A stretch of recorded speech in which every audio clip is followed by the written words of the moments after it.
Subscribe to our YouTube channel for in-depth interviews of India Inc. and press the bell icon so that you do not miss our updates.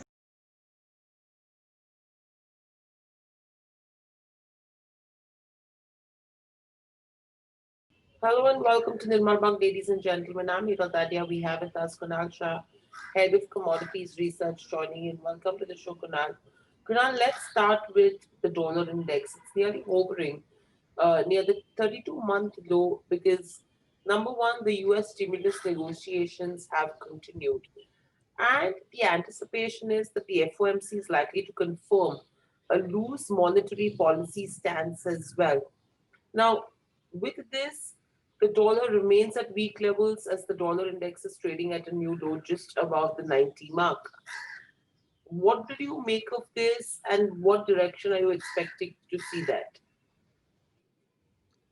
Yeah. So first of all, what has happened yesterday and what is right now major triggers for the market? I'll just share with you. Mm. Today we have the most important event of FOMC meeting. Okay. So I will first of all, at the start of the show, I'll recommend everyone that do not carry forward major long or short position today. Prefer that tomorrow morning your clients are taking new positions, because in FOMC minutes generally you see if any negative statement, then entire market can get haywire. So my sincere request to everyone is that do not create any aggressive position ahead of the FOMC meeting for carry forward. So now coming to the main point, what is basically driving the market right now? We've seen rally in all commodities. So gold, silver, crude oil, including metals, everything rallied from yesterday. So what changed? Yesterday, the new plan for from US, the stimulus plan, that was amounting to $748 billion. That is number one, additional $300 billion. So 700 plus 300, almost $1 trillion, and another $300 billion for paychecks protection program. So total, there is a consideration of $1.3 trillion of stimulus and a second bill worth $160 billion. So 1.3 plus 160, so roughly $1.4 trillion. So how big is $1.4 trillion? India's economy is per annum is generate Indian economy is estimated at $2.5 trillion, Mm. and now we are talking about US coming up with another $1.4 trillion of package. So that is very bullish for commodities. So the trend in commodities going to be bullish, Mm. except during year end some profit taking can come after Christmas time, during Christmas time. But the trend is definitely positive for commodities for whatever is going on. So now, in case if the stimulus is not coming or the negotiation fails and Mm. it is getting delayed, commodity will correct. Everything will correct. So keep a very close eye on dollar index. Dollar index is almost trading at, it is on the verge of breaking 90, and that is a psychological level. So once dollar index breaches 90, I think there is going to be a free fall in dollar index. So Mm. it's already trading at 90.07 right now. Right. So we are at a critical juncture, but this is not the time that you think about going short in commodities. Mm. So if the dollar index breaks 90, then I think commodity is going to shoot abruptly from here. So we will feel that already prices are up. That is what is happening across the world in all asset class. Everyone is thinking how much up, and things are going up. So copper was 350 rupees. Right now it is at 604 rupees. So people call and ask me, sir, don't you think it's a right time to go short in copper? I tell them it is not for 5-10 rupees. It is okay, but still not the right time, because we don't know how much prices are going to go because of this liquidity. This liquidity is creating, sort of bubble in all asset class across the world. So Indian indices are making new highs, US indices are making new highs, metals are making new highs. So let us wait rather than trying to short the market. Let us wait for the trigger. There is no need to short the market right now. Mm. Once we get the trigger, then we can short it. So watch out for dollar index below 90. Gold and silver are going to really take off. I am bullish. uh, on Monday we recommended a small profit taking. It went from yesterday. We are giving buy call. Today morning also we gave a buy call, and I think after rising so sharply, we are going to see 100 rupees profit taking in gold maximum, silver 200 300 rupee profit taking maximum.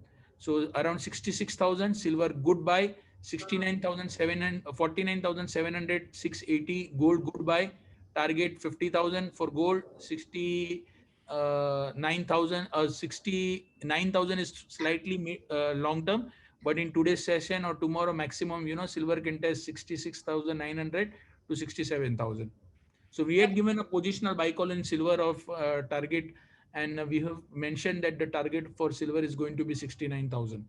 So in this massive liquidity, don't go short. Right, and this is not the time to go short. And I think the accommodative policies of most of the central banks world over is also meaning a lot of money would flow into gold from here on. So I think staying bullish, at least till the beginning of 2021, is the strategy that even Kunal is recommending. And in fact, gold is on track for the second best annual return since 2008 financial crisis. So that's the kind of up move that we've seen.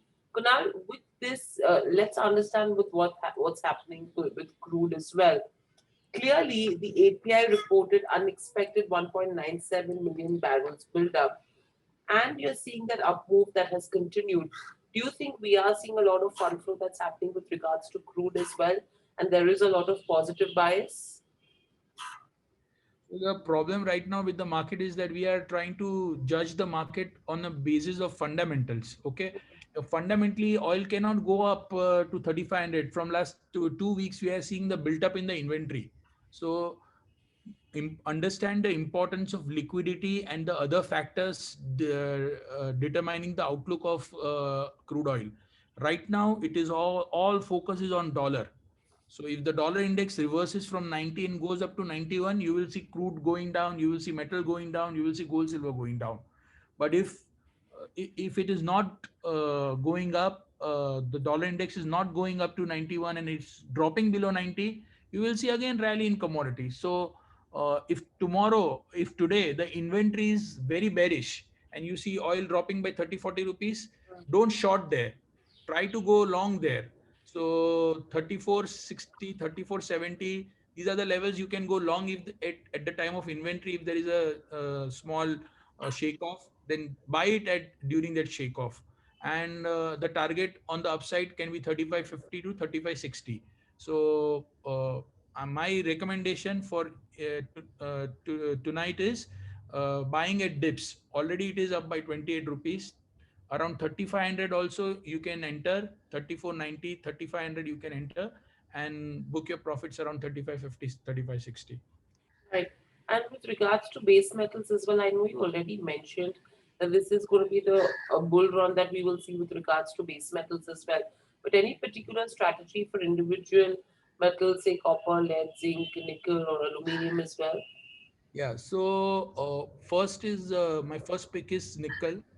Yesterday we given sell call, but today I think I want to go long in it because the European data for PMI manufacturing of Europe was very positive today. So generally what happens is, like I explained, whenever there is a extremely positive data coming out of Europe, that is the time you go long in nickel. Because generally what happens is when nickel consumption takes place, so after China, Europe remains the second largest consumer of Europe nickel. So whenever there is a positive news in Europe, nickel generally tends to move up sentimentally. So today copper is up by 0.5%.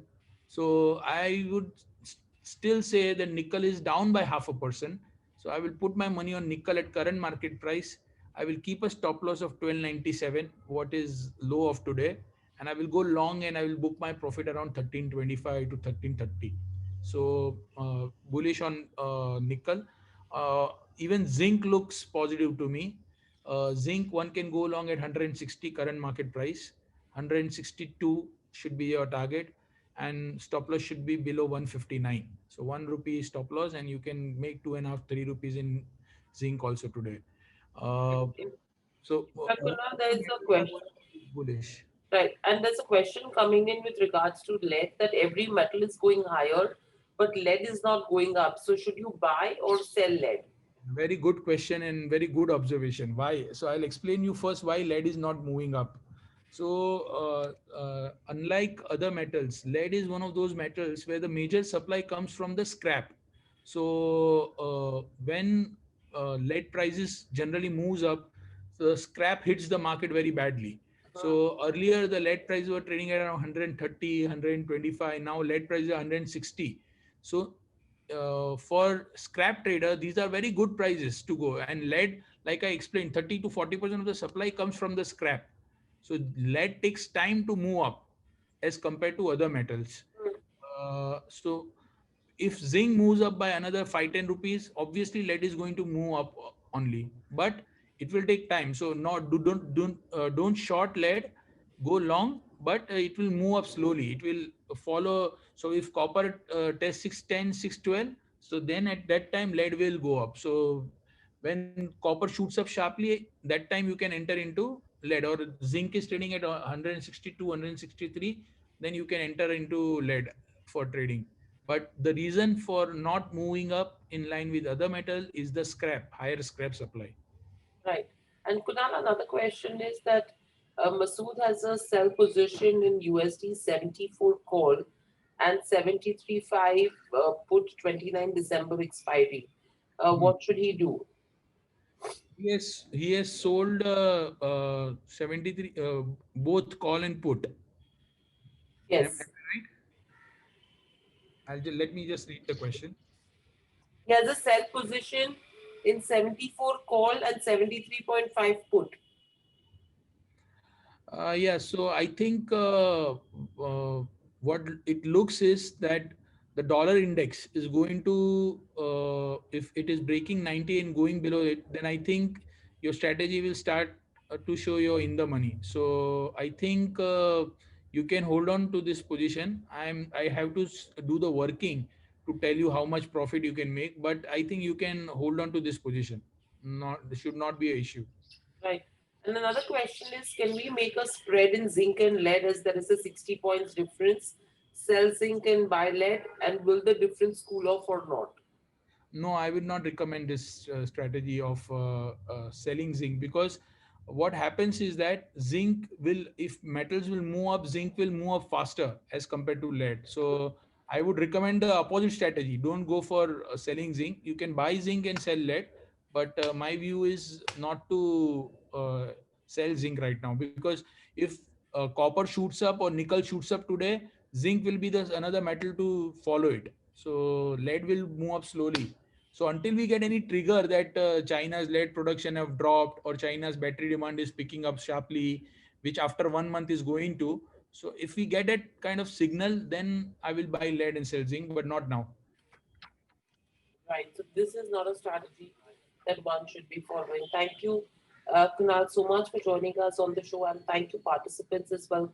I hope the participation increases and stays the same on a regular basis, and we will see you back soon again on Friday at 3:30 with Kunal.